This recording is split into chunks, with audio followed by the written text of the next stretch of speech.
भगवान को देख करके उनका स्वागत किया, आइए आइए महाराज, आपका बड़ा स्वागत है।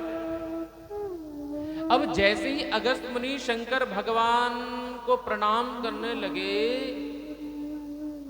तो सती मन में सोचने लगी, ये हमें कथा क्या सुनाएगा? अरे ये तो हमें खुद प्रणाम कर रहा है, और जो हमें खुद प्रणाम कर रहा है वो हमें कथा क्या सुनाएगा? और संत के संतत्व को मां भवानी समझ ना पाई। उन्हें लगा जो हमें खुद झुक करके प्रणाम कर रहा है, इसका मतलब इसे क्या ज्ञान होगा? और कहते हैं श्रद्धावान लभते ज्ञानम, यदि हमें ज्ञान की प्राप्ति करनी है तो पहले श्रद्धा युक्त होना होगा। सामने वाले के प्रति यदि श्रद्धा नहीं है तो हमें समझ में कुछ आने वाला है नहीं। कहते हैं कृष्ण भगवान ने अर्जुन को जब गीता सुनाई तो अर्जुन को तुरंत समझ में आ गया, लेकिन वही गीता का उपदेश जब युधिष्ठिर जी रात में रो रहे थे, मैंने अपने भाइयों को मार दिया, राज्य के लालच में मैंने बड़ी गलती करी है, तो वही गीता कृष्ण भगवान ने रात भर बैठ करके युधिष्ठिर को सुनाई, लेकिन युधिष्ठिर को समझ में नहीं आई। क्यों? क्योंकि उनमें ये भाव था कि ये तो हमारा छोटा है, अनुज है। लेकिन अर्जुन ने जब गीता सुनी तो उनके अंदर शिष्यत्व का भाव था। और कहते हैं यदि हमें ज्ञान प्राप्त करना है तो अपने दिमाग में से ये अहंकार को निकालना होगा। शिष्यस्तम, शिष्य भाव से ही कथा समझ में आती है। तो अगस्त मुनि ने जब प्रणाम किया तो सती को तो लगा ये तो कोई ऐसे फालतू के लगते हैं, बताओ हैं हमें ही प्रणाम कर रहे हैं, हम तो छोटे मोटे आदमी होंगे ये तो फिर। और जब अगस्त मुनि ने पूछा कि प्रभु आप यहां क्यों आए हो, तो शंकर बाबा बोले बाबा हम राम कथा सुनना चाहते हैं। अगस्त मुनि बोले जो स्वयं राम कथा की ज्ञाता हैं वो आज मुझसे कथा सुनेंगे? अहो भाग्य मेरा, प्रभु आप बैठिए मैं सुनाता हूं। और अगस्त मुनि ने शंकर भगवान को राम कथा सुनाई, और रामचरित्र सुनकर के शंकर भगवान के नेत्रों से अश्रु की धार बह चली। जब कथा पूरी हुई तो सती को तो कुछ समझ में आया नहीं, क्योंकि सती को तो मन में अहंकार था, हम बड़े हैं ये छोटे हैं। शंकर भगवान बोले आपने हमें राम कथा सुनाई है, इसलिए हम आपको कुछ दक्षिणा देना चाहते हैं, आप मांगो हम आपको क्या दे। तो कहा मैं प्रभु क्या मांगू? बोले नहीं कुछ तो मांगो आप, क्योंकि आप मांगो, क्योंकि मैं कुछ दूं वो आप काम ना है तो फायदा कैसे, लिए आप जो कहेंगे वो हम आपको देंगे। तो कहा नहीं नहीं प्रभु मुझे कुछ नहीं चाहिए, मैं आपसे कुछ नहीं मांगना चाहता, क्योंकि यदि मैंने आपसे मांगा तो मैं आपको अपनी नजरों में छोटा नहीं बना दूंगा क्या? मैं अगर मांगू तुमसे तो तुम ना देना कुछ मुझे, वरना प्रेमी नहीं मजदूर हो जाऊंगा मैं। हे भोलेनाथ यदि मैं मांगने की गलती कर दूं तो आप देने की गलती बिल्कुल मत करना, क्योंकि यदि मैं आपसे मांगता हूं तो ये फिर मेरा छोटापन है। हम भगवान की पूजा करें और बदले में कुछ मांगे तो ये तो अपराध है। शंकर भगवान बोले नहीं नहीं फिर भी हमने आपकी कथा सुनी, कुछ ना कुछ तो दक्षिणा देनी होगी। बोले यदि प्रभु आप देना चाहते हो तो आप मुझे यही राम कथा दुगनी करके सुना दो। और कहते हैं शंकर भगवान ने 4 गुना बढ़ा करके वही राम कथा आज अगस्त मुनि को सुनाई है, क्योंकि राम कथा का कोई पार नहीं है महाराज, कितने ही दिन सुनते चले जाओ। मन में बड़ा आनंद आया और वहां से फिर चल दिए। और ये युग था त्रेता युग, और जब वापस जाने लगे, चलो देवी कैलाश पर्वत चलते हैं, और जब जाने लगे तो दंडकारण्य वन की भूमि में से जब निकलने लगे तो त्रेता युग का वही समय चल रहा था जिस समय रावण जानकी का हरण करके ले जा चुका था। और राम जी भटक रहे थे, हे सीते तुम कहाँ हो। जैसे शंकर भगवान ने देखा, अरे अरे देवी देखो, ये वही राम है जिनकी कथा को हम सुन के आ रहे हैं, प्रणाम करो इन्हें। सती ने कहा, इनको प्रणाम करें, ये भगवान है। अरे जो अपनी पत्नी को नहीं बचा पाया, हे सीते करते करते खुद वन में भटक रहा है, वो भगवान है क्या? इनकी कथा को हम सुन के आए थे क्या? मुझे नहीं करना प्रणाम। और शंकर भगवान आगे गए और आगे जाकर के कहते हैं एक वृक्ष की ओट में से शंकर भगवान ने प्रणाम किया है, और टेढ़ी नजर से राम ने उस प्रणाम को स्वीकार किया। क्योंकि बीच में यदि जाकर के प्रणाम करते तो अभिनय में दिक्कत हो जाती है। जैसे रामलीला होती है ना, कोई राम बनता है, कोई लक्ष्मण बनता है, कोई सीता बनता है। अब अपना अपना रोल सब प्ले करते हैं। अब आप बीच मंच पे जाकर कहा, अरे सुरेश आज बड़े राम बने हुए हैं, तो वो जो अभिनय को निभा रहा है वो तो बीच में रह जाएगा ना। तो राम भगवान मर्यादा पुरुष की लीला को कर रहे हैं, शिव भगवान सीधा बीच में जाते तो उनकी लीला खराब हो जाती। तो कहते इशारे से एक कोने में खड़े होकर के प्रणाम किया, और राम ने भी इशारे से स्वीकार किया है। और हे सीते करते करते राम जी आगे निकल गए। सती ने कहा, प्रभु आप क्षमा करना, मैं नहीं मानती ये भगवान है। अपनी पत्नी को नहीं ढूंढ पा रहे, ये कैसे भगवान? बोले देवी ये लीला कर रहे हैं, ये भगवान है, मैं इन्हीं का ध्यान करता हूं। बोले नहीं, मैं नहीं मानती ये भगवान है। बोले यदि तुम्हारे मन में संदेह है तो जाओ जाकर के परीक्षा ले लो। दंडकारण्य संशय की भूमि है, और आज सती के मन में जब संदेह हुआ है तो सती ने रूप धारण किया है सीता का। और सीता रूप धारण करके सोचा, यदि इन्होंने मुझे पहचान लिया तो ये राम भगवान है, और अगर नहीं पहचाना तो पुरुष है। और बड़ा सुंदर माया का वेश धारण किया, और कहते हैं भगवान राम के आगे आगे सती महारानी चलने लगी, जबकि सीता जी जो थी वो राम के पीछे चलती थी। अब राम ने जब देखा तो कहने लगे, अरे देखो तो सही, हमारी परीक्षा लेने के लिए माँ यहाँ पर आई हैं, लेकिन हम इन्हें यदि माँ कह करके पुकारें तो इन्होंने रूप धारण किया है हमारी पत्नी सीता का, और यदि हम इन्हें सीता कह करके पुकारेंगे तो ये रिश्ते में तो हमारी माँ लगती है। तो राम जी कहते हैं, देवी जी प्रणाम। बाबा नहीं दिखाई दे रहे। और ऐसा जैसे ही कहा है राम जी ने, सती समझ गई भगवान ने पहचान लिया। बोले हाँ हाँ वो अभी थोड़ा आगे गए हैं, मैं बस यहां से निकल रही थी। राम ने कहा, देवी सत्य बताओ आप क्यों आई हो? तब सती ने कहा है, प्रभु मेरे मन में एक संदेह है, ये शंकर भगवान जब सबसे बड़े हैं और सबसे बड़े जब ये हैं तो ये आपका ध्यान क्यों करते हैं? इन्हें तो आपके ध्यान की आवश्यकता नहीं है। जब शंकर भगवान बड़े तो ये आपका ध्यान क्यों करते हैं? आप मुझे जरा बताइए। तो राम कहते हैं, माता आप जानती हैं शंकर भगवान सदैव मेरा स्मरण क्यों करते हैं? क्योंकि एक बार की बात, शंकर भगवान की जो गौशाला है ना, उसमें सबको देवी देवताओं को बुलाया। सारे देवी देवता शंकर भगवान की गौशाला में आए। बहुत बड़ी गौशाला है शंकर भगवान के पास में, और उस गौशाला में जब सारे देवी देवता आए तो विश्वकर्मा से एक बड़ा सुंदर सोने का सिंहासन बनवाया।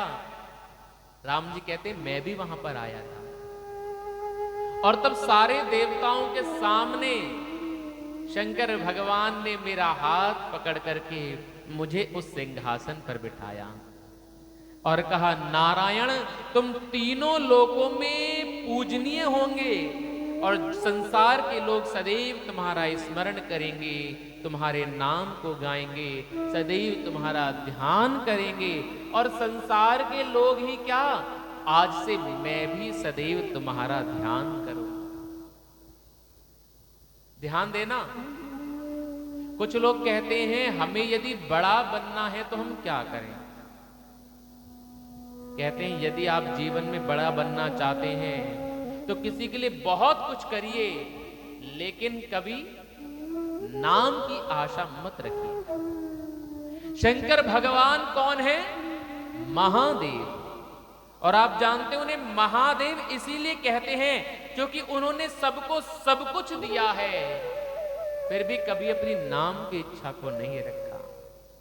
इसलिए वो देव नहीं है, वो महादेव है। और नारायण राम जी कहते हैं मुझे सबसे ऊंचा पद प्रदान किया और कहा, नारायण आज से मैं भी तुम्हारा ध्यान करूंगा। तब मेरे से कहा, और देखो नारायण, मेरी ये जो गौशाला है ना, आज से ये मैं तुम्हें देता हूं। और ये गौशाला कोई और नहीं, यही गोलोक धाम है जहां पर कृष्ण भगवान रहते हैं। तो कृष्ण भगवान जिस गोलोक धाम में रहते हैं, ये शंकर भगवान की गौशाला है। इसलिए ये मत समझिएगा गाय का पालन केवल कृष्ण भगवान करते हैं, गोपाल करते हैं। गौ का पालन तो शंकर भगवान भी करते हैं। और अपनी ही गौशाला को नारायण को समर्पित किया था और कहा था, तुम आगे चल करके कृष्ण अवतार लेकर के मेरी ये जो प्रिय गाय हैं, इसका महत्व संसार के लोगों को समझाना। और इसीलिए नारायण भगवान कृष्ण रूप धारण करके धरती पर आए और गौ के महत्व को समझाया कि हम सभी को गौव्रती होना चाहिए। प्रयास ये करना चाहिए कि हम गौव्रती बने। गौव्रती का मतलब गाय के द्वारा बनी हुई वस्तु, गाय के दूध को पीना, गाय के घी को इस्तेमाल करना, गाय के गोबर का इस्तेमाल करना चाहिए। और यदि हम गौव्रती हैं तो कहते हैं हमारा शरीर स्वस्थ है, क्योंकि गाय के दूध को यदि बालक बचपन से पिए तो कहते हैं उसका दिमाग बड़ा तेज होता है। कहते हैं यदि बीपी की समस्या है और नित्य प्रति यदि हम गाय के ऊपर हाथ फेरें तो हाई बीपी की प्रॉब्लम भी समाप्त होने लग जाती है। गौमूत्र यदि सेवन करें तो बहुत से एलर्जी की जो हमें परेशानियां होती हैं, वो एलर्जी की बीमारियां सब खत्म हो जाती हैं। और बहुत से पेट के, हृदय के, लीवर के जो रोग हैं वो समाप्त होते हैं गौमूत्र पीने से। इसलिए गौमूत्र सेवन करना चाहिए, लेकिन कभी भी कंटिन्यूटी में नहीं पीना चाहिए। थोड़ा थोड़ा बीच में छोड़ देना चाहिए, वरना आदत लग सकती है। गर्भवती गाय का मूत्र नहीं पीना चाहिए। और कहते अमेरिका ने भी गौमूत्र के ऊपर 6 पैटर्न लिए हुए हैं कैंसर के। कैंसर जैसी बीमारियां भी गौमूत्र से ठीक होती हैं। ऐसी महिमा गौ माता की। गाय का गोबर की बनी हुई अगरबत्ती को यदि हम घर में जलाएं तो कहते हैं वो भी घर में एक पॉजिटिव वाइब्स क्रिएट करती है, जो घर को शुद्ध करती है। तो गौ जीवन में बहुत उपयोगी है और इसीलिए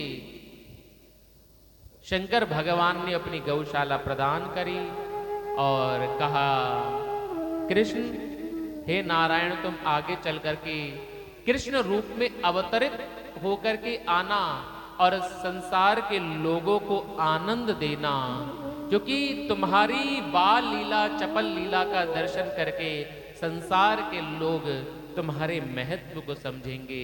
और इसलिए जब गोविंद ने अवतार लिया तो कहते हैं संसार के लोगों को बहुत आनंद दिया और उन ब्रजवासियों के जीवन में तो परम आनंद किया। जो कृष्ण योगेश्वर है, जो सब कुछ जानता है, वो गोपियों के प्रेम के लिए पागल बन जाते हैं। गोपियां जब कृष्ण के पास में आती और कृष्ण से कहती, अरे कृष्ण, ने की जोरा गोबर का जो तसला है ये ने उचका के क्या तुम हमारे ऊपर रख दोगे? तो कृष्ण भगवान बोलते, हम रख तो देंगे पर बदले में हमको का दोगी? बोले, लाला यदि तू एक तसलो हमारे ऊपर धर देगो तो हम तेकू एक छटाक माखन दे देंगे।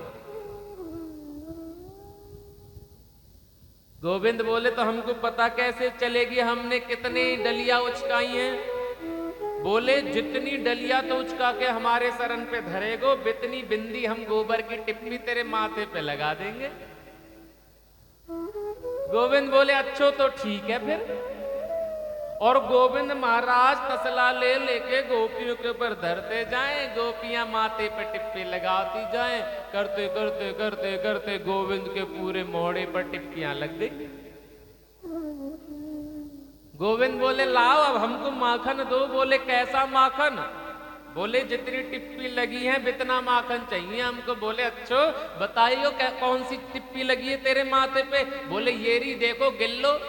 एक गोपी ने हाथ फिराया और बोली, अब बता कहां है टिप्पी? तो महाराज ऐसे कृष्ण भगवान गोपियों के लिए पागल बन जाते और गोपियां भी बड़ी आनंदित होती कृष्ण भगवान की इन लीलाओं का दर्शन करने के लिए। और कहते हैं गोपियां तो खुद चाहती थी कि गोविंद आकर के हमारे घर में माखन चुराएं, क्योंकि गोविंद आकर के माखन चुराते तो मन में आनंद होता। उल्हाना तो केवल एक बहाना था। उल्हाने के बहाने तो गोपियां केवल कृष्ण का दर्शन करती थी।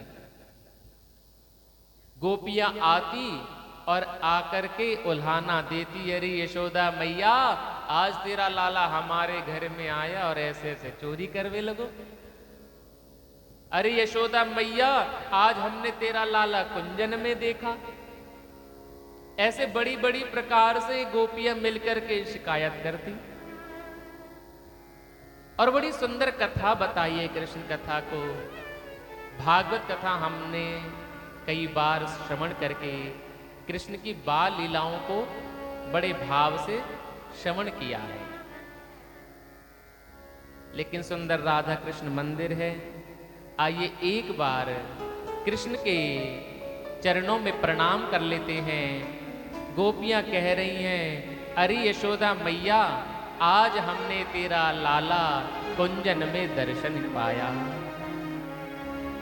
देखो देखो री हमने, देखो देखो री हमने, ओ यशोदा तेरो लाल, ओ यशोदा तेरो लाल, हे माहिरी तेरो लाल, हे माहिरी तेरो लाल, खेले कुंजन में, खेले कुंजन में, खेले कुंजन में, ओ खेले कुंजन में। देखो देखो री हमने, देखो देखो री हमने, ओ यशोदा तेरो लाल, ओ यशोदा तेरो लाल, खेले कुंजन में, खेले कुंजन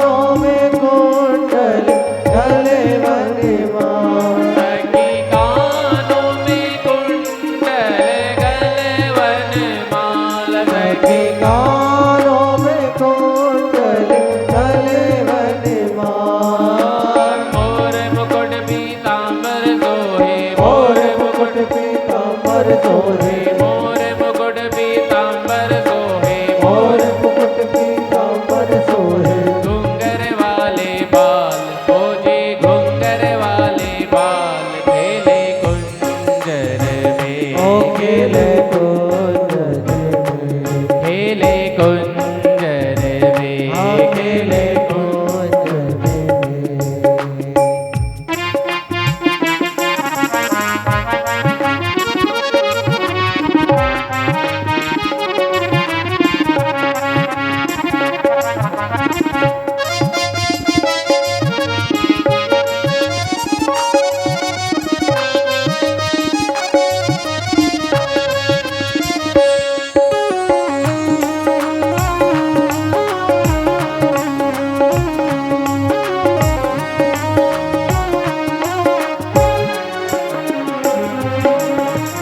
चोरी करके माखन खावे घर घर में गोपाल चोरी करके माखन खावे घर घर में गोपाल चोरी करके माखन खावे घर घर में गोपाल चोरी करके माखन खावे घर घर में गोपाल छीको तोड़े मटकी फोड़े को तोड़े मटकी फोड़े छीको तोड़े मटकी फोड़े को तोड़े मटकी फोड़े तेरो ये गोपाल ओ जी तेरो ये गोपाल खेले कुंजर में ओ खेले कुंजर में खेले कुंजर में खेले कुंजर में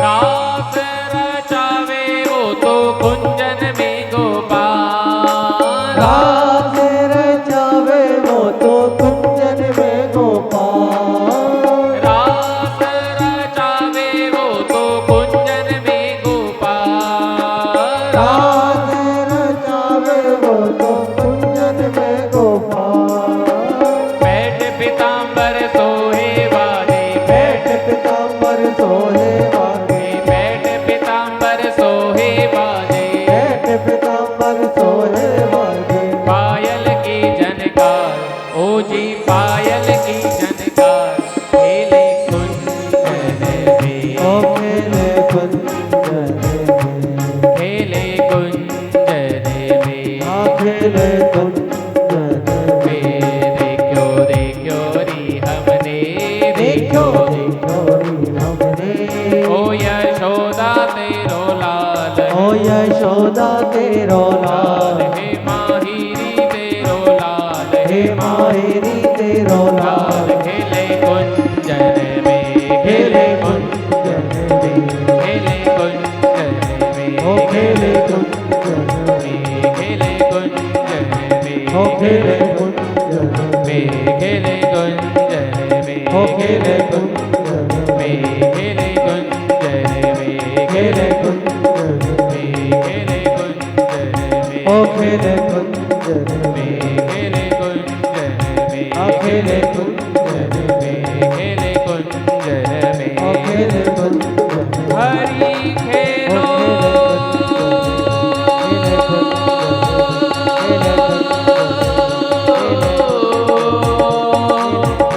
हरि खेलो री कुंज गगन में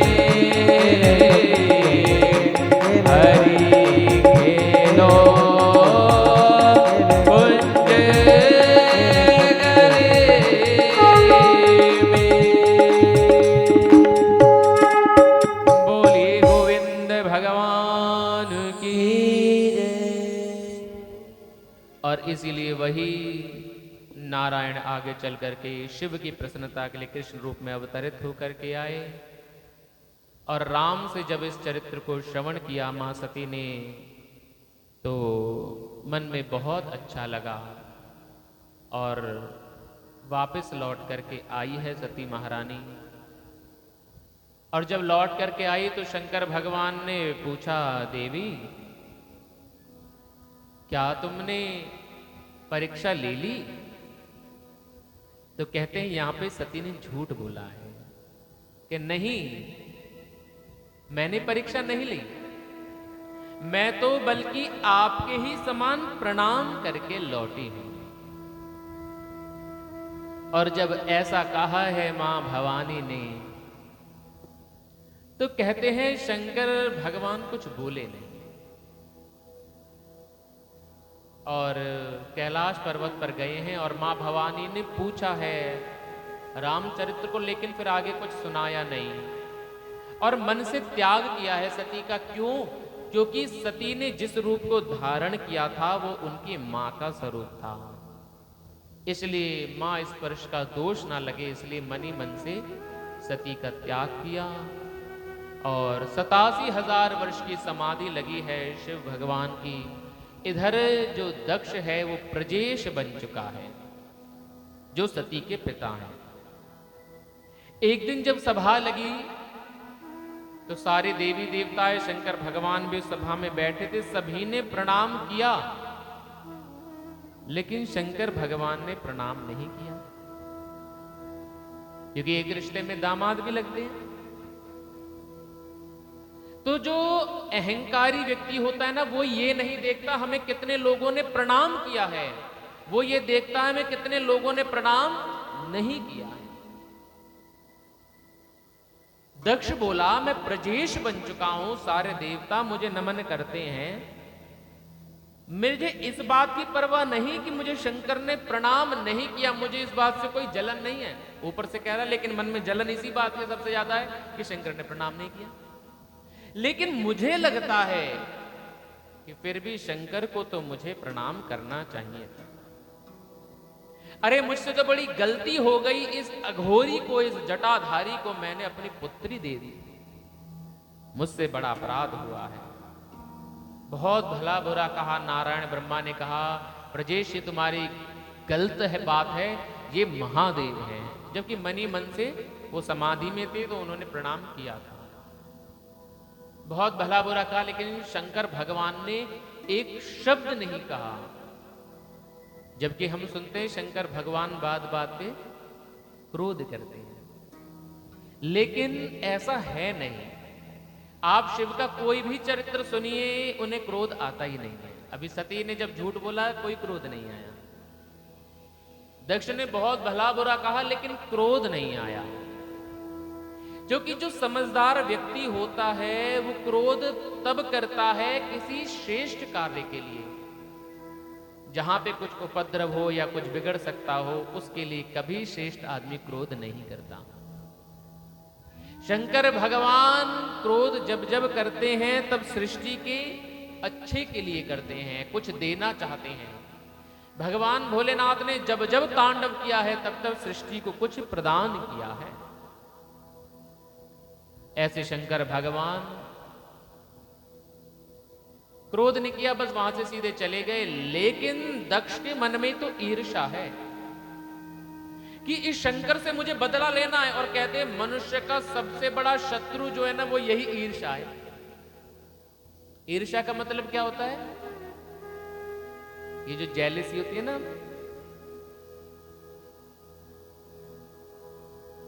हमारे पास तो कुछ भी नहीं है, पड़ोसी को इतना दे दिया है, भगवान इन्हीं को सब दे रहे हैं, हमारे लिए कुछ है नहीं। दूसरे के सुख से स्वयं को दुख होना ये ईर्ष्या है। आज के समय में व्यक्ति अपने दुख से दुखी नहीं है, किससे दुखी है? हाँ, ये बात आप अच्छे से जानते हैं। और ईर्ष्या महाराज ऐसी बुरी वस्तु है कि जब व्यक्ति किसी से ईर्ष्या करता है तो भले ही अपना नुकसान हो जाए, लेकिन पड़ोसी का दुगना होना चाहिए। ये ईर्ष्या है। अपनी भले एक फूटे लेकिन पड़ोसी की, हाँ, कितनी फूटनी चाहिए? दोनों। एक आदमी था, उसे एक चिराग मिला, उसने रगड़ा तो उसमें से एक भूत निकल के आया बाहर। उसने कहा, भैया तुम जो मांगोगे हम तुम्हें वो देंगे। बोले अच्छा? बोले हाँ, लेकिन तुम जो भी मांगोगे वो तुम्हें मिलेगा, लेकिन तुम्हारे पड़ोसी को दुगना मिलेगा। बोले अच्छा ठीक है, कोई बात नहीं। अब उस आदमी ने मांगा कि मेरे लिए सुंदर सा बंगला बन जाए। चमत्कार हुआ और बड़ा सुंदर बंगला बन गया। लेकिन पड़ोसी के पास कितने बंगले हुए? 2। अब उसे तो खुश होना चाहिए था, भाई मेरे रहने के लिए अच्छी व्यवस्था होगी, लेकिन खुश नहीं है। क्यों? क्योंकि अपने लिए तो एक है और उसने कुछ किया भी नहीं, उसे 2 मिल गए। अब उसका कर्म क्या है ये हम नहीं जानते, लेकिन हम इसी ईर्ष्या से मरे जाते हैं, उसके पास 2 क्यों, हमारे पास 1। कहा हमारे लिए गाड़ी की व्यवस्था कर दो। अब उसे मिली 1 गाड़ी और पड़ोसी को मिली, अब ईर्ष्या और बढ़ गई। ये हमें 1 मिली और देखो उसे 2 मिल गई। तो ये क्या है? ईर्ष्या। और जब ईर्ष्या बढ़ती जाती है तो फिर वो विनाश की ओर ले जाती है। अब उस आदमी ने क्या मांगा? ऐसी कृपा करो कि हमारी 1 आंख फूट जाए। जब अपनी 1 फूटी तो पड़ोसी की कितनी फूटेंगी? अब बताओ, वो 1 आंख फूटने से दुख महसूस कर रहा है या सुख? अब उसे क्या हो रहा है? सुख मिल रहा है। क्यों? क्योंकि अपनी तो 1 फूटी है, लेकिन उसकी तो 2 फूटी। तो अब देखो, वही व्यक्ति जिसकी 1 आंख फूटी, वो दुख की वजह पर ईर्ष्यालु व्यक्ति सुख अनुभव कर रहा है कि उसकी तो 2 फूटी। एक काम करो, हमारे घर के आगे एक छोटा सा गड्ढा खुद जाए। अब अपने सामने छोटा गड्ढा खुदा तो पड़ोसी के सामने तो पूरी खाई, बहुत गहरा खड्डा खुद गया। अब खुद की तो 1 आंख बची है तो बच करके दाईं ओर से निकल जाएगा, लेकिन पड़ोसी की 2 फूटी है तो वो गिर के मरेगा। तो ईर्ष्या ऐसी वस्तु होती है, अपना अनहित करके भी दूसरे का अनहित करके प्रसन्नता का अनुभव करना, यही ईर्ष्या है। और ये ईर्ष्या यदि हमारे अंदर है तो हम जीवन भर दुख पाएंगे। क्योंकि यदि हमें दूसरे की ही थाली में लड्डू बड़ा दिखाई देगा महाराज, तो हम कैसे सुख प्राप्त करेंगे? होता क्या है, भगवान ने हमें जो दिया है हम उस अच्छे को देखना नहीं चाहते, और पड़ोसी को जो अच्छा मिला है केवल उसी को देखना चाहते हैं। किसके जीवन का क्या दुख है ये वो जानता है, हमारे जीवन का क्या दुख है ये हम जानते हैं। ऊपर से देखने में बहुत कुछ अच्छा कई बार लगता है, लेकिन जीवन का दुख वह स्वयं जानता है। इसलिए कभी भी किसी के सुख को देख करके हमें ईर्ष्या नहीं करनी चाहिए। दक्ष के मन में ईर्ष्या बन गई, अच्छा इसने हमारा अपमान किया, हम इस शिव से बदला लेंगे। और बदला लेने की भावना को लेकर के एक बड़ा सुंदर यज्ञ का आयोजन किया और उसमें समस्त देवताओं को बुलाया, लेकिन कहते हैं शंकर को निमंत्रण नहीं दिया। और जिस यज्ञ में शिव का आवाहन ना हो वो यज्ञ तो शव के समान है महाराज। इसलिए कोई भी पूजा होती है तो उसमें रुद्र कलश की स्थापना जरूर होती है, शिव का ध्यान जरूर होता है, क्योंकि कोई भी पूजा शिव के बिना अधूरी है। अब सारे देवी देवताओं को निमंत्रण दिया, सारे देवी देवता आने लगे। शंकर भगवान ने कैलाश पर्वत पे से विमान उड़ उड़ करके जा रहे हैं। सती ने देखा ये विमान कहाँ जा रहे हैं, तो विमान में बैठी जो सती की सहेलियां थी उनसे इशारे से पूछा, कहाँ जा रही हो? बोली यज्ञ के लिए। बोले कहाँ? बोले तुम्हारे पिता के यहाँ। सती ने जब सुना मेरे पिता के यहाँ यज्ञ हो रहा है, तो सती ने कहा कि मैं भी यज्ञ में जाऊंगी।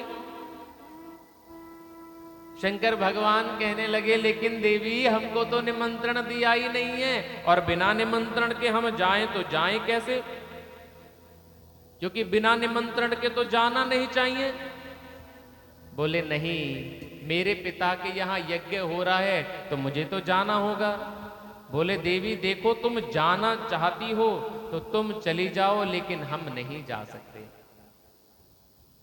तब कहते हैं सती महारानी अपने पिता के यहाँ यज्ञ मंडप में गई हैं। शंकर भगवान जान गए थे कि कुछ अनहित होने वाला है, और ऐसा जब जाना है, और जब सती महारानी वहां पहुंची है, पिता भवन जब गई भवानी, दक्ष त्रास काहू नासन मानी, सादर भल ही मिली एक माता, भगिनी मिली बहुत मुस्काता। कहते हैं जब सती वहां पहुंची है तो कहते हैं एक मां ने तो आदर से अपनी पुत्री को बुलाया है और पूछा है, बेटी कोई तुझे कष्ट तो नहीं है? तो कहा नहीं मां, सब प्रसन्नता है। लेकिन कहते हैं भगनी मिली बहुत मुस्काता। जो अन्य बहन थी वो मुस्कुराते हुए मिली और कहने लगी, क्यों सती, आजकल शंकर भगवान ने कोई महल वहल बना लिया है या नहीं, या वहीं कैलाश पर्वत पर पड़े रहते हैं? लेकिन बहनों की बातों का कोई उत्तर नहीं दिया है, क्योंकि बहनें तो उपहास कर रही थी। और जहां यज्ञ हो रहा था वहां आज सती महारानी पहुंची है और देखा है कि वहां पर समस्त देवताओं की आहुति लगाई जा रही है, लेकिन शंकर भगवान की आहुति नहीं लगाई जा रही। और जब अपने पति का इस प्रकार से अपमान होते हुए देखा है, तब दक्ष को संबोधित करते हुए मां भवानी कहने लगी,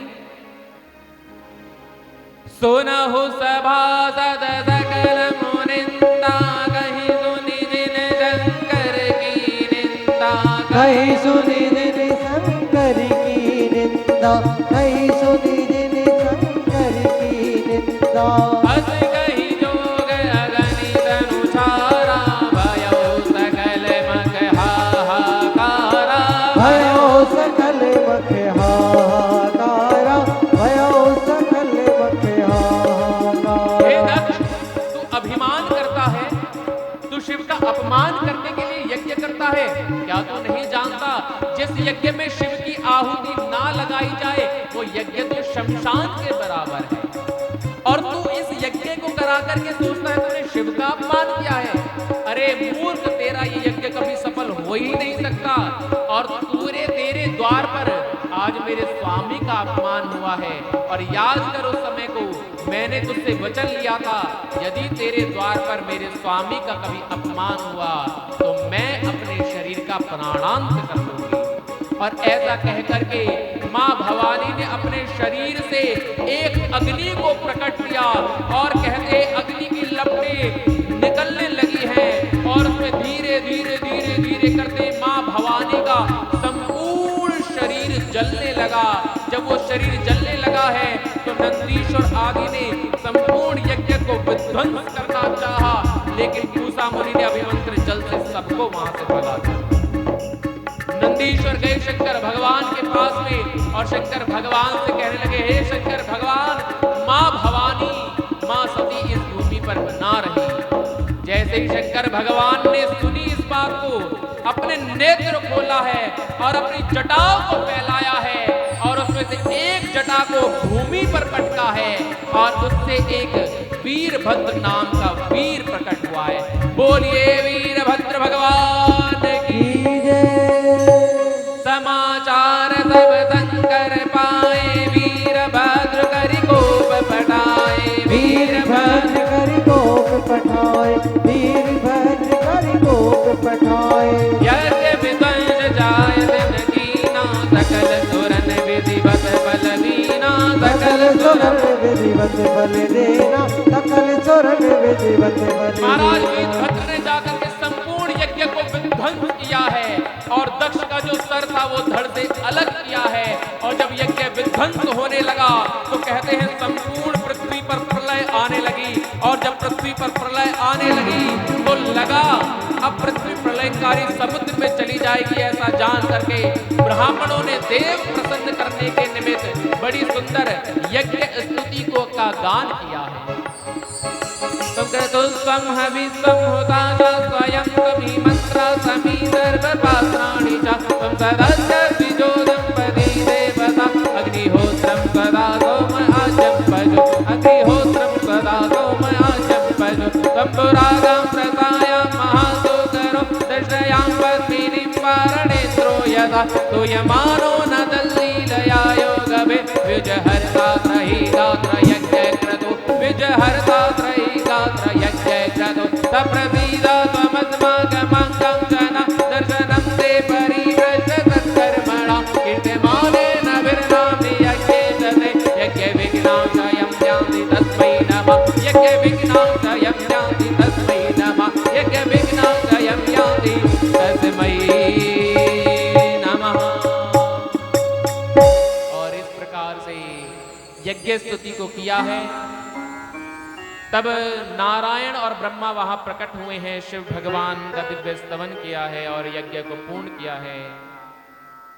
और यज्ञ की जब पूर्णता हुई है तब कहते हैं शंकर भगवान सती के उस देह को लेकर के तांडव नृत्य आरंभ किया है।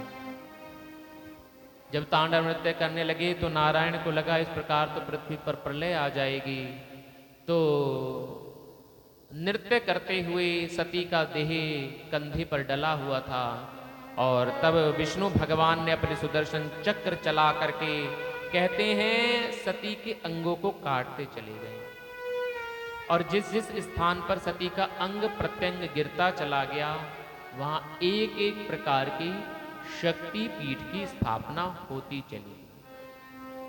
कुल मिलाकर के 51 शक्ति पीठों की स्थापना हुई और इनमें से 42 शक्ति पीठ जो हैं ये भारतवर्ष में है वर्तमान स्थिति में। एक शक्ति पीठ जो हिमगिरी शक्ति पीठ है वह पाकिस्तान में है और 4 शक्ति पीठ भारत का ही जो अंग पहले बांग्लादेश था वही बांग्लादेश में 4 शक्ति पीठ है। श्रीलंका में 1 शक्ति पीठ है और तिब्बत में 1 शक्ति पीठ है और नेपाल में 2 शक्ति पीठ है। कुल मिलाकर के 51 शक्ति पीठों की स्थापना हुई। देवी पुराण में 108 पीठों का भी वर्णन आता है, लेकिन क्रमशः यही 51 शक्ति पीठ मानी जाती हैं और देखने में आती हैं। इसमें कहते हैं जो किरीट शक्ति पीठ है ये पश्चिम बंगाल के हुंगली नदी के तट पर लाल बाग कोट पर स्थित है। यहाँ सती माता का किरीट यानी सिर का आभूषण मुकुट गिरा था। एक शक्तिपीठ है कात्यायनी शक्तिपीठ, यहाँ मां भवानी के केश जाकर के गिरे थे। ये मथुरा के निकट वृंदावन में ये शक्तिपीठ है कात्यायनी, यहाँ मां के केश गिरे थे। तीसरी है करवीर शक्तिपीठ, ये महाराष्ट्र के कोल्हापुर में स्थित है ये शक्तिपीठ, जहां मां का त्रिनेत्र गिरा था। पर्वत शक्तिपीठ। विद्वानों के मत अंतर, कुछ विद्वानों का मानना है इस पीठ का मूल स्थल लद्दाख में है, जबकि कुछ का मानना है ये असम के सलहट में ये शक्तिपीठ है। पांचवी शक्तिपीठ है विशालाक्षी शक्तिपीठ, उत्तर प्रदेश के वाराणसी घाट पर, मीर घाट पर ये शक्तिपीठ है। छठी है गोदावरी शक्तिपीठ। सातवीं है शुचिंद्रम शक्तिपीठ। पांचवी है पंचसागर। नौवीं ज्वालामुखी, जो कि हिमाचल प्रदेश में है। ज्वालामुखी का दर्शन करने बहुत से भक्त जाते भी हैं, जहां पर ज्वाला सदैव प्रकट रहती है। कहते हैं यहां पर सती मां की जीभ यानी जिह्वा जाकर के गिरी थी। भैरव शक्तिपीठ, कुछ का मानना है गुजरात के गिरिनार के निकट भैरव पर्वत पर है ये, और कुछ का मानना है मध्य प्रदेश के उज्जैन में ये शक्तिपीठ है। 11वीं शक्तिपीठ है अट्टहास शक्तिपीठ। 12वीं है जनस्थान शक्तिपीठ। 13वीं कश्मीर शक्तिपीठ। 14वीं नंदीपुर शक्तिपीठ, जहां पर मां का कंठ जाकर के गिरा था। 15वीं श्री शैल शक्तिपीठ, यहां मां की ग्रीवा जाकर के गिरी थी।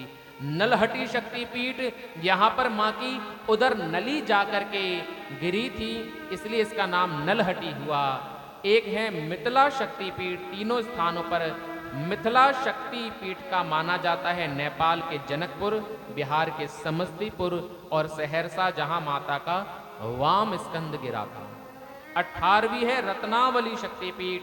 19वीं है अंबाजी शक्तिपीठ। 20वीं है जालंधर शक्तिपीठ, जो कि पंजाब में है, जहां माता का वाम स्तन जाकर के गिरा था। 21वीं है रामगिरी शक्तिपीठ। 22वीं है वैद्यनाथ शक्तिपीठ। 23वीं बक्तरेश्वर। 24वीं कन्याकुमारी और 25वीं बहुल कुमारी शक्तिपीठ। 26वीं है उज्जैनी शक्तिपीठ, जो कि उज्जैन के शिप्रा पर विराजमान है। 27वीं है मणि वेदिका शक्तिपीठ। 28वीं है प्रयाग शक्तिपीठ, यहां माता की उंगलियां जाकर के गिरी थी। 29वीं है उत्कल। 30वीं है कांची। 31वीं है कला काल माधव शक्तिपीठ, और कहते हैं 32वीं है शोण शक्तिपीठ। 31वीं कामाख्या शक्तिपीठ, जिसे कामगिरी, जो कि कामगिरी पर्वत पर स्थित है, यहाँ तंत्र साधना के लिए बहुत से भक्त जाते हैं। 34वीं है जयंती शक्तिपीठ। ये यहाँ पर माँ का वाम जंघा जाकर के गिरी थी। 35वीं है मगध शक्तिपीठ। 36वीं है त्रिस्तोत्रा शक्तिपीठ और 37वीं त्रिपुरी सुंदरी शक्तिपीठ। 38वीं है विभाषा शक्तिपीठ। कुरुक्षेत्र शक्तिपीठ। 40वीं है युगादिया शक्तिपीठ, जो कि पश्चिम बंगाल में है। 41वीं है विराट अंबिका शक्तिपीठ। 42वीं है काली घाट शक्तिपीठ और 43वीं है मानस शक्तिपीठ, जो कि तिब्बत में है। एक है लंका शक्तिपीठ, जो कि श्रीलंका में विराजमान है। 45वीं है गंडकी शक्तिपीठ, जो कि नेपाल में विराजमान है। 46वीं है गुह्येश्वरी शक्तिपीठ, ये भी जो है नेपाल में विराजमान है। 47वीं हिंगलाज शक्तिपीठ, जो कि पाकिस्तान में है। 48वीं है सुगंध शक्तिपीठ, ये बांग्लादेश में है। करतोया, चटहल और यशोर, ये सारी शक्तिपीठ बांग्लादेश में बताई गई हैं। इस क्रम से 51 शक्तिपीठों का वर्णन किया है और इन शक्तिपीठों की आराधना करके इनके ध्यान के द्वारा भक्त जो हैं मां भवानी की कृपा को प्राप्त करते हैं। बोलिए दुर्गे मैया की जय। इसलिए ऐसी सदा मां भवानी का सदैव स्मरण करना चाहिए। इसके बाद में कहते हैं सती ने जाते समय एक ही वरदान मांगा कि मुझे जन्म जन्म में शंकर ही पति रूप में मिलेंगे। सती बरत हरुसन बरी मांगा, जन्म जन्म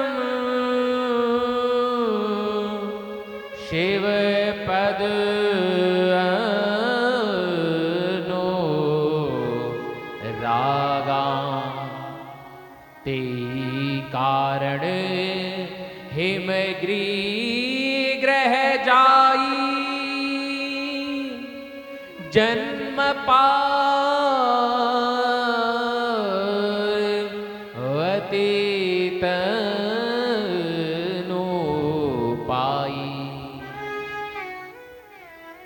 और इसी कारण कहते हैं, यही वरदान मांगा कि जन्म जन्म में मुझे शंकर भगवान ही पति रूप में मिले।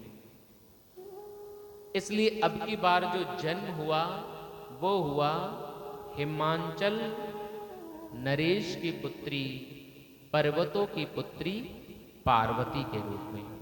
बोलिए पार्वती महारानी की। पार्वती रूप में मां भवानी प्रकट हुई और कहते हैं मरते समय यही इच्छा प्रकट की थी कि मुझे शंकर ही पति रूप में मिले।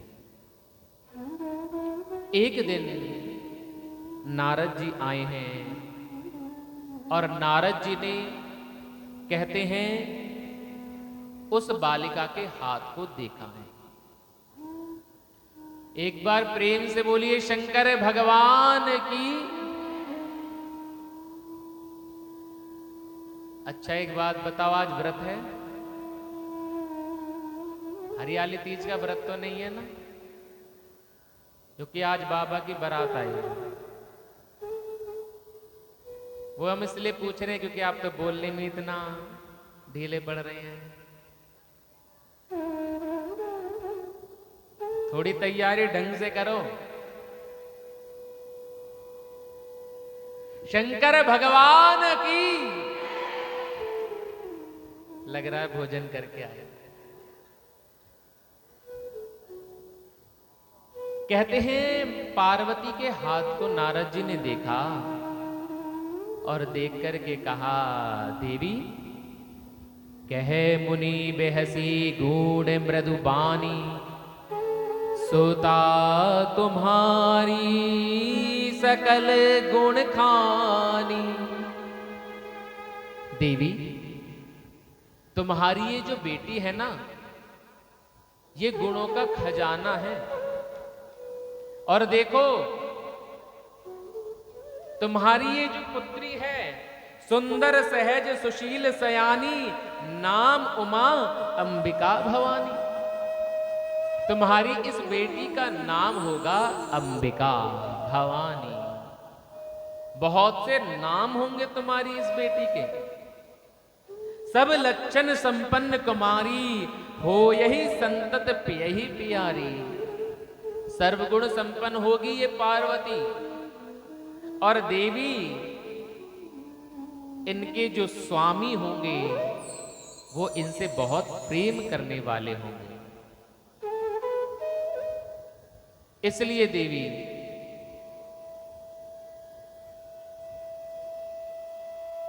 तुम्हारी ये जो पुत्री है, इसकी भाग्य का मैं क्या वर्णन करूं। सैल सुलक्षण सुता तुम्हारी, सनहु ते अब अवगुण दोई चारी। इसके गुण तो बहुत हैं लेकिन कुछ अवगुण भी हैं। पार्वती की मैया जो मैना महारानी है वो तो डर गई, अरे महाराज आप क्या कर रहे हो, कुछ अवगुण भी है? बोले हाँ देवी। बोले क्या अवगुण है? बोले इसमें सद्गुण तो बहुत हैं लेकिन। नारद जी बताइए ना क्या बात है? देवी इसका जो पति होगा ना वो चिता की भस्म लगाने वाला होगा। इसका जो पति होगा वो नंगा बाबा होगा। इसका जो पति होगा वो लंबी लंबी जटाएं धारण करने वाला होगा। मैना ने जब ऐसी बात को सुना तो मैना तो डर गई, अरे मेरी बेटी का ऐसा पति। किसी माँ को ये पता चले कि मेरी बेटी का पति ऐसा होगा तो वो क्या करेगी? नंगा बाबा होगा, रहने की जगह नहीं होगी, जटा धारण करने वाला होगा, चिता की भस्म लगाने वाला होगा। मैना महारानी बोली नहीं नहीं नहीं नहीं बाबा कुछ कृपा करो, मैं नहीं चाहती मेरी बेटी का ऐसा पति हो। आप यदि कृपा करो तो कुछ करके आप मेरी पुत्री की सुंदर व्यवस्था कीजिए। तो कहा आप अपनी बेटी को यदि सुंदर पति की कामना चाहती हो तो देवी एक काम करो, यदि इनका विवाह शंकर भगवान के साथ हो गया तो ये सारे अवगुण गुण में बदल जाएंगे। तुम अपनी बेटी से बोलो कि ये शंकर की तपस्या करे और शंकर प्रसन्न हो गए तो तुम्हारी बेटी का कल्याण हो जाए। लेकिन पार्वती मैना महारानी ने सोचा मेरी बेटी तो छोटी है, हम इसे कैसे तपस्या के लिए भेज सकते हैं। लेकिन इन बातों को जब पार्वती ने सुना तो अगले दिन बोली, मैया मैंने आज स्वप्न देखा और मैंने स्वप्न देखा कि शंकर भगवान मेरे पति हैं। लेकिन मां मैंने सपना देखा कि जब तक मैं उनकी तपस्या नहीं करूंगी वो प्रसन्न नहीं होंगे, इसलिए मां मैं तपस्या करने जाना चाहती हूं। मां ने कहा बेटी तू तो अभी बहुत छोटी है। बोले तो क्या हुआ मां, भक्ति तो बाल्यकाल से ही करनी चाहिए। जो ये समझते हैं कि भगवान की भक्ति हम बुढ़ापे में करेंगे वो कभी भगवान को प्राप्त नहीं कर पाते। जिसने बचपन से भगवान की भक्ति को नहीं किया वो बुढ़ापे में कभी कर नहीं सकते। जिसने बचपन से भगवान के नाम की माला का जाप ही नहीं किया वो बुढ़ापे में कर ही नहीं सकता, क्योंकि हाथ फिर काम नहीं करते, दिखाई देना भी बंद हो जाता है, बैठा जाता नहीं है, महाराज कैसे भजन करें। लेकिन यदि बचपन से हमने भगवान का भजन किया है तो हम भक्ति जरूर कर सकते हैं। पार्वती बोली हम तो शंकर भगवान की तपस्या करेंगे। अब पार्वती ने शंकर भगवान की तपस्या करी और जब शंकर भगवान की तपस्या करी, इधर कहते हैं एक राक्षस है जिसका नाम है तारकासुर। और ये तारकासुर नाम का जो राक्षस है इसने ये वरदान प्राप्त किया है कि केवल शिव पुत्र के हाथों ही मैं मरूंगा। जो कि जानता था शंकर भगवान तो समाधि में वो शादी करेंगे नहीं, और शादी करेंगे नहीं तो फिर बालक कहां से होगा। इधर तारकासुर नाम के राक्षस का कहते हैं अत्याचार जब बढ़ने लगा तो सारे देवता मिलकर के शंकर भगवान के पास में आए और शंकर भगवान से कहने लगे हे प्रभु आप शादी कर लीजिए ना। नारायण भगवान भी कहने लगे प्रभु अब आप शादी कर लीजिए। बोले हम शादी नहीं करनी, एक बार शादी करी थी हमने देख लिया, अब दोबारा शादी नहीं करने वाले। बोले प्रभु आप हमारी बात मान करके एक बार फिर से शादी कर लो। तो कहते हैं शंकर भगवान ने सप्त ऋषियों को पार्वती की परीक्षा लेने के लिए भेजा। अब जब सप्त ऋषि गए और जाकर के परीक्षा ली, क्यों देवी किसकी तपस्या कर रही हो? बोले हम शिव की तपस्या कर रहे हैं। शिव की तपस्या शंकर की तपस्या क्यों कर रही हो देवी तुम? बोले हमारे गुरु नारद ने कहा है कि तुम्हारे पति शिव हैं, इसलिए शिव हमें पति रूप में मिले तो हम शिव की तपस्या कर रहे हैं। सप्तऋषि कहने लगे अरे देवी तुम क्या नारद की बातों में आ गई? अरे शंकर पति रूप में मिले। अरे देवी तुम्हें पागल बना दिया लगता है। अरे शंकर भगवान के खुद के रहने का ठिकाना नहीं, वो जटाधारी, वो तो देव भी नहीं है और उनकी तपस्या कर रही है। अरे यदि तुम कहो तो जिसके चरणों की दासी लक्ष्मी है ऐसे त्रिलोक सुंदर नारायण का रिश्ता हम तुम्हारे लिए लेकर के आए। यदि तुम कहो तो हम तुम्हारी शादी नारायण से करवा देंगे। वहां पर सोने के बने महल हैं, बहुत रुपया है, पैसा है और वैकुंठ तीनों लोगों के राजा हैं।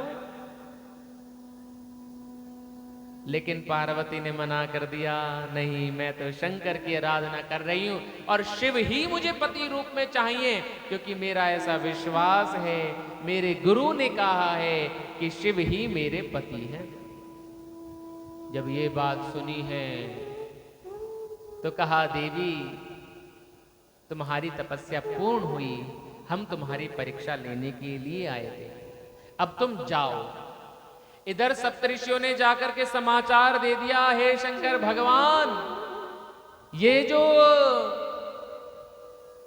पार्वती हैं, इनकी तपश्चर्या पूर्ण हुई है और इनका स्वभाव ठीक है, आप इनके साथ में विवाह कीजिए।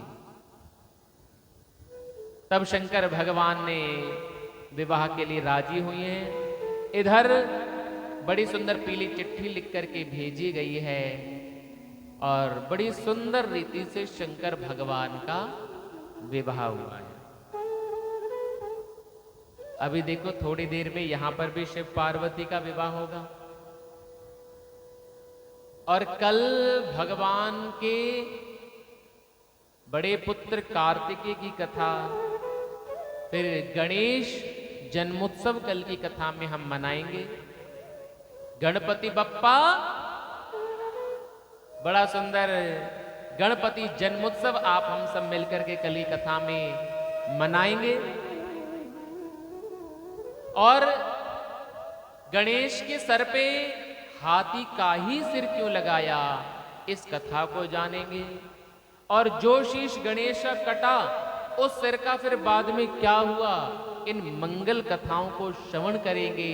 किस प्रकार से कार्तिकेय ने तारकासुर राक्षस का उद्धार किया, किस प्रकार से कार्तिकेय का जन्म हुआ, मां पार्वती को बंध्या होने का श्राप क्यों लगा, ये कार्तिकेय जो हैं ये किसके पुत्र हैं। ऐसी मंगल कथाओं को हम कल की कथाओं में श्रवण करेंगे।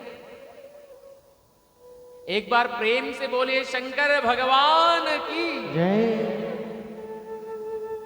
कहते हैं जब शंकर भगवान का विवाह हुआ तो शंकर भगवान के गण बोले, बाबा जब शादी होती है तो अच्छे से तैयार होना होता है। शंकर भगवान बोले, हमको तो तैयार होना नहीं आता। बोले, बाबा घर में तैयार नहीं हुआ जाता, तैयार होने के लिए पार्लर में जाना होता है, वहां पे फिर सुंदर से तैयार करते हैं। और बाबा जब आप पार्लर में तैयार होकर के आओगे तब आप पहचान में नहीं आओगे। शंकर भगवान बोले, हमको किसी पार्लर में नहीं जाना भैया, तुम ही हमें तैयार कर दो। अब जैसे शंकर भगवान वैसे उनके गण। कहते हैं सारी चीजें बाबा के उल्टी सीधी लगा दी। जो आंखों में लगाने वाला काजल था वो मुंह पे लगा दिया, और जो मुंह पे लगाने वाला पाउडर था वो आंखों में लगा दिया। और कहते हैं महाराज गरम गरम चिता की भस्म ला करके बाबा के शरीर पर लपेट दी। बोले, बाबा आप बागंबर तो धारण कर लो, आज आपकी शादी है। संसार के दूल्हा शेरवानी पहन करके जाते हैं, लेकिन भोलेनाथ बागंबर धारण कर रहे हैं। और कहते हैं एक चेला आया और बाबा की जटाओं को उठा करके एक सांप उसमें बांध दिया। हाथ में पहनते हैं ना बाजूबंद, तो दो छोटे छोटे सांप लेकर के दोनों बाजुओं में बांध दिए।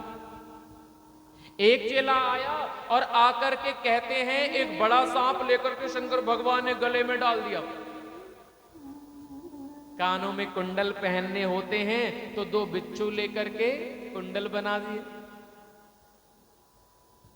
और कहते हैं संसार के दूल्हा जो हैं वो घोड़ी पर बैठ के जाते हैं, लेकिन शंकर भगवान नंदी पर, बैल पर बैठ करके जा रहे हैं। शंकर भगवान क्यों? बोले बैल कौन है? बोले बैल जो है ना वो धर्म का रूप है। जब हम शादी विवाह करें तो हमें धर्म युक्त होकर के करनी चाहिए, क्योंकि वो अर्धांगिनी है, वो धर्म पत्नी है।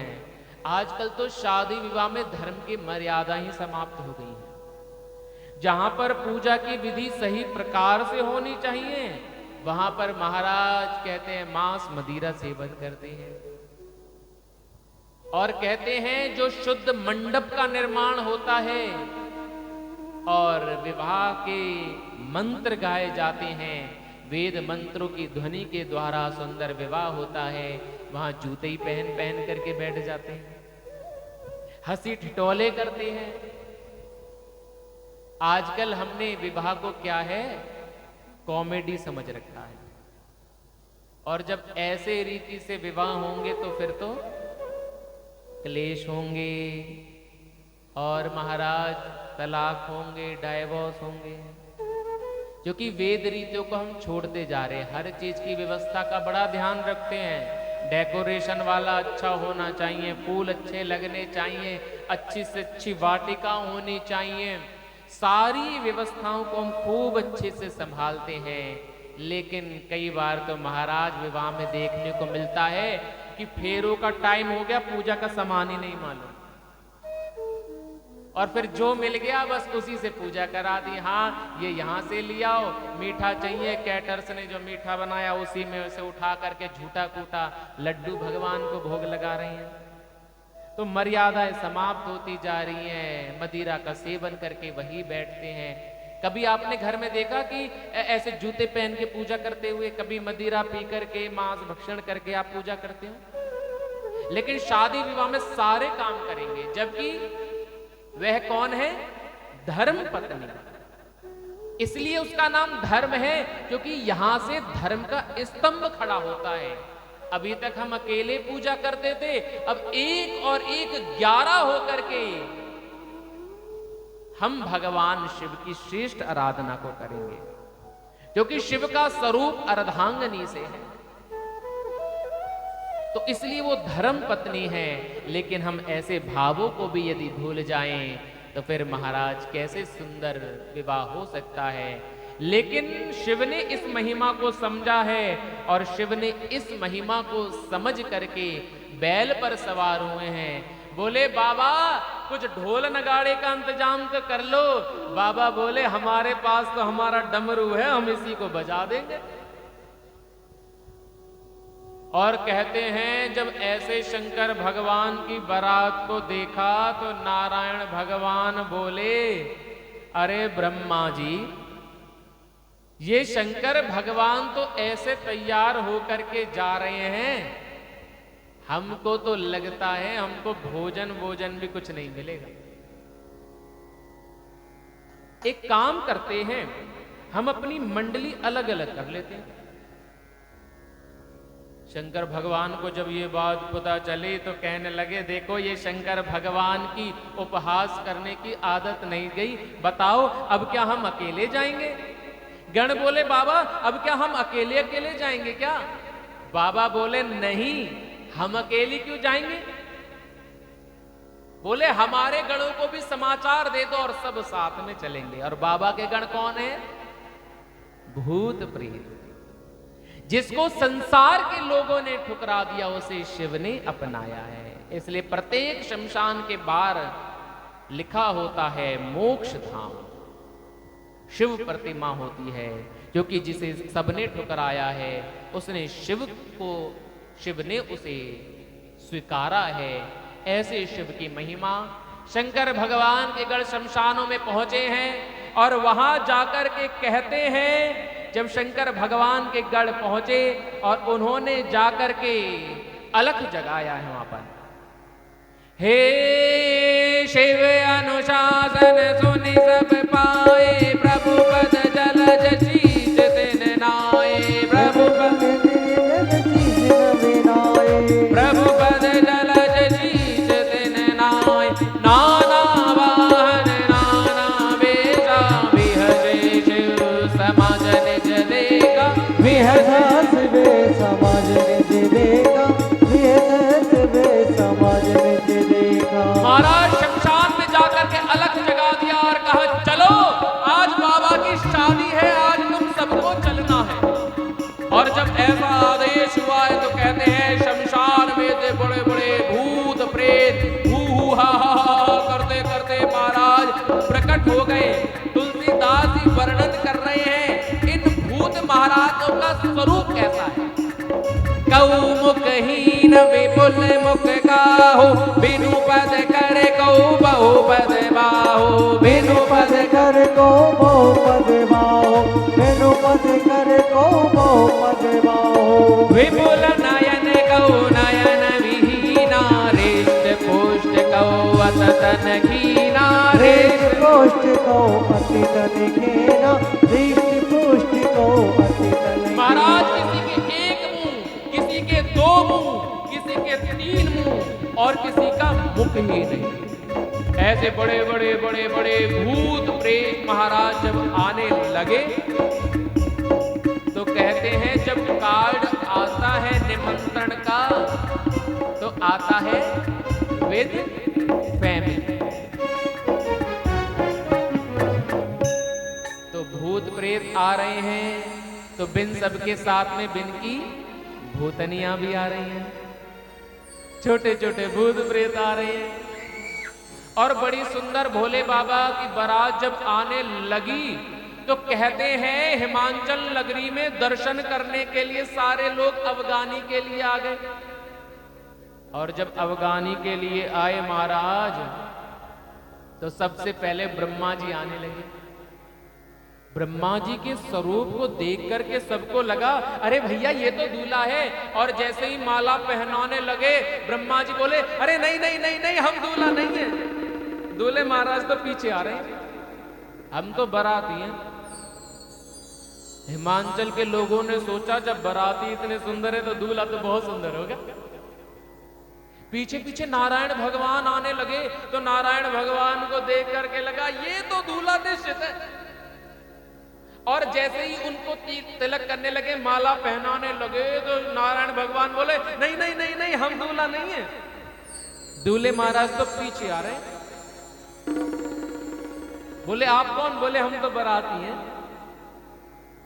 लोगों ने कहा जब बाराती इतने सुंदर तो दूल्हा तो विशेष ही सुंदर होगा।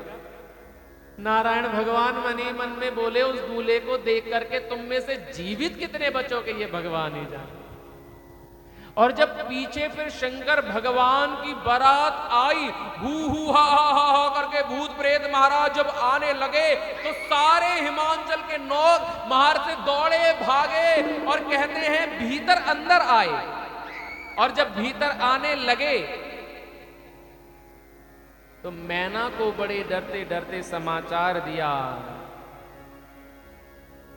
कि देवी द्वार पर शंकर बाबा आए हैं।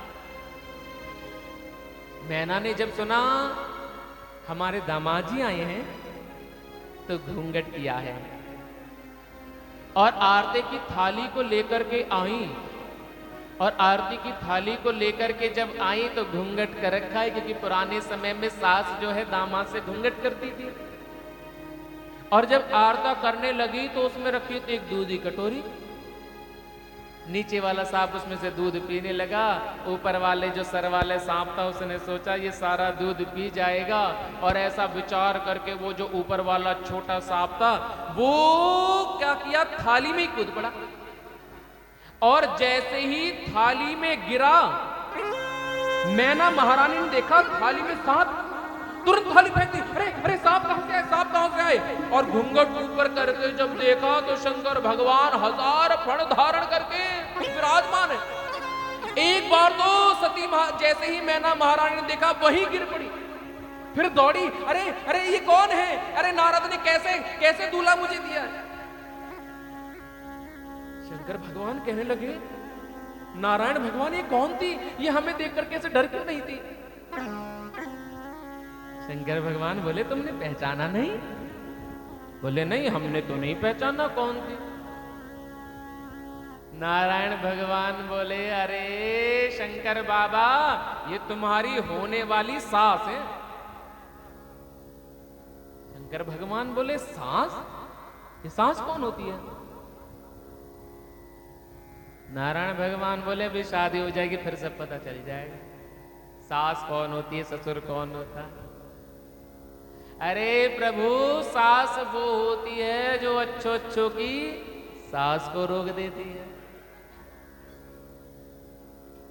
हाँ जरा सी परेशानी, मम्मी आजकल बहुत परेशान करते हैं ये मुझे। बोले अच्छा तुझे परेशान कर रहे हैं? बोले हाँ इसलिए मैं तो अब आ रही हूं, मैं नहीं रहूंगी वहां पे। बोले बेटी तू चिंता मत कर, तू वहीं रह, 6 महीने के लिए मैं ही वहां आ रही हूं। मैं देखती हूं कैसे परेशान करता है।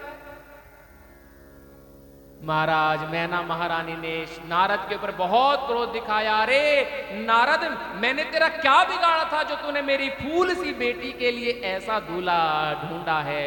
तब नारद ने समझाया है, अरे देवी, ये पार्वती कोई और नहीं, पूर्व जन्म की सती है और सती का विवाह शंकर के ही साथ हो सकता है। इसलिए तुम अपनी हट को अब त्यागो और तुम इन शंकर भगवान का विवाह पार्वती के साथ में होने दो। और तब कहते हैं शंकर और पार्वती का बड़ी विधिवत सुंदर रीति से विवाह हुआ है। कहते हैं जब शंकर भगवान का विवाह हुआ तो शंकर भगवान तीनों लोकों में सबसे अधिक सुंदर थे। ऐसा सुंदर भगवान भोलेनाथ ने स्वरूप बनाया है और बड़ी सुंदर रीति से विवाह हुआ है। आइए हम ऐसी मंगल झांकी का दर्शन करें। बड़ी सुंदर भोले बाबा की बारात आ रही है।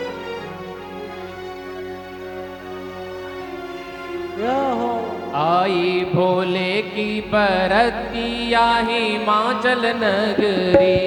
आई ये बरतिया हिमाचल नगरी। आई रे बरतिया हिमाचल नगरी। आई रे बरतिया हिमाचल नगरी। हिमाचल नगरी, ओ हिमाचल नगरी। हिमाचल नगरी, ओ हिमाचल नगरी। यो हिमाचल नगरी, हो हिमाचल नगरी। हिमाचल नगरी, ओ हिमाचल नगरी। तो आई रे बरतिया हिमाचल नगरी। आई रे बरतिया हिमाचल नगरी।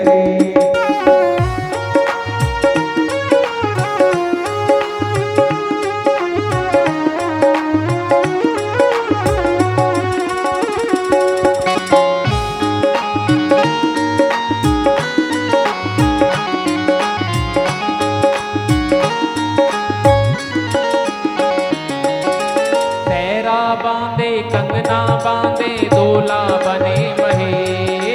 सहरा बांधा कंगना बांधे दूल्हा बने महे। सहरा बांधे कंगना बांधे दूल्हा बने महे।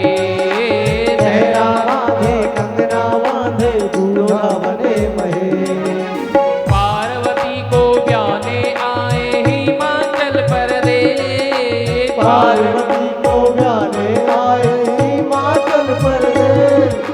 पार्वती को ब्याने आए हिमाचल प्रदेश। पार्वती को ब्याने आए हिमाचल प्रदेश। ऐसी शिव जी की, ऐसी शिव जी की सूरतिया हिमाचल नगरी। आई रे बरतिया हिमाचल नगरी।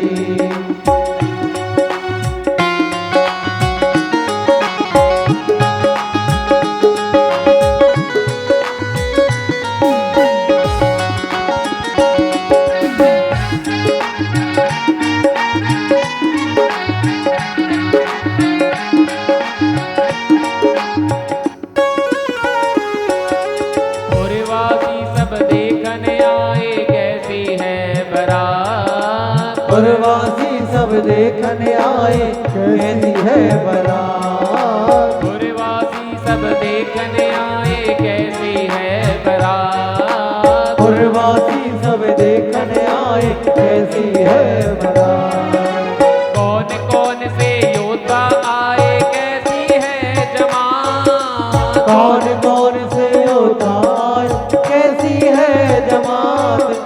कौन कौन से योद्धा आए कैसी है जमात। कौन कौन से योद्धा आए कैसी है जमात। कैसी शिव जी की, कैसी शिव जी की सूरतिया हिमाचल नगरी। आई रे बरतिया हिमाचल नगरी।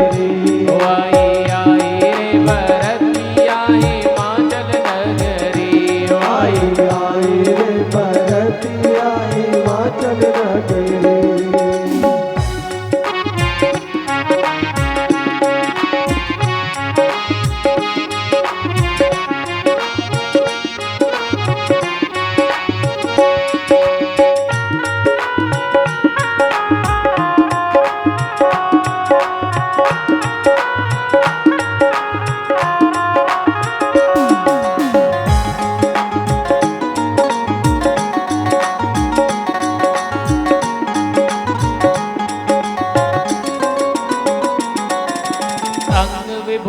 रमाए बाबा बागंबर तट सोए।